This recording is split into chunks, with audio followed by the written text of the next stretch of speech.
veritat. Sí? Anem a començar per un conte. I primer que tot vaig a presentar-vos al seu personatge, al seu protagonista. Voleu conèixer-lo? Mireu. És un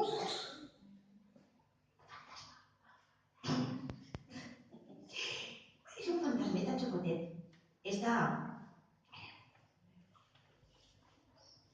Li diuen Vicent. Enteneu? Vicent està amb tota la família. Ell viu en un castell allà en Cocentaina.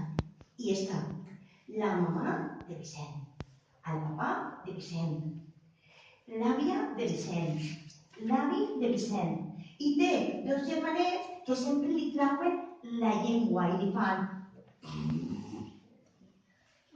A Vicent no li fa molta gràcia, però mira, així no són els germans, sobretot quan són majors. El cert és que Vicent és un fantasma en tota regla.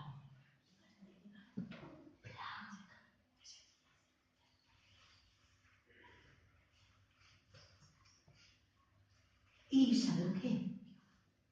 Que aquest fantasma no fa por. Aquest fantasma és un fantasma que el que més desitja en el món és cada vegada que obri la finestra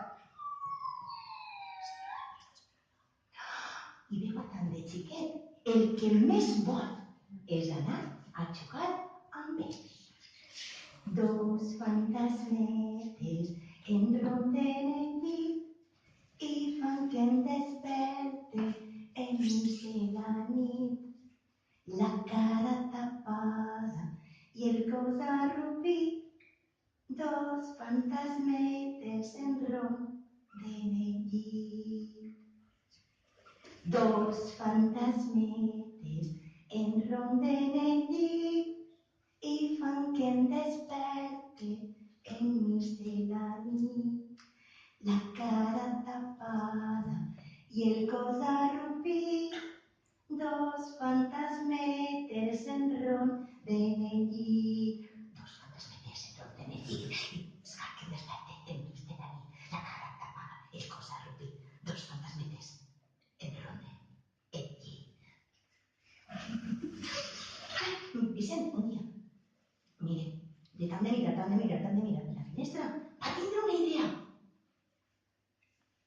I vaig a presentar-vos, perquè és que de conte, és que n'hi ha que mostrar-lo. Mireu, així tenim a Vicent en el castell de Cocentaina, amb son pare i sa mare. Però son pare i sa mare, si els vedeu, estan un poc preocupats, perquè ell no para d'assomar-se a la finestra i vinga a plorar, i vinga a plorar. És que no para de plorar. Vicent, el seu somni seria, com ja vos ha dit, baixar i jugar amb els xiquets. Però què passa si ve un fantasma jugant amb vosaltres? Home, ens faríem susto, no? Un poquet. No? No s'assustaria un poquet si vingués un fantasma? No, és que vosaltres sou valents, no? Ell sabia que de Cocentaina un poquet cagats eren.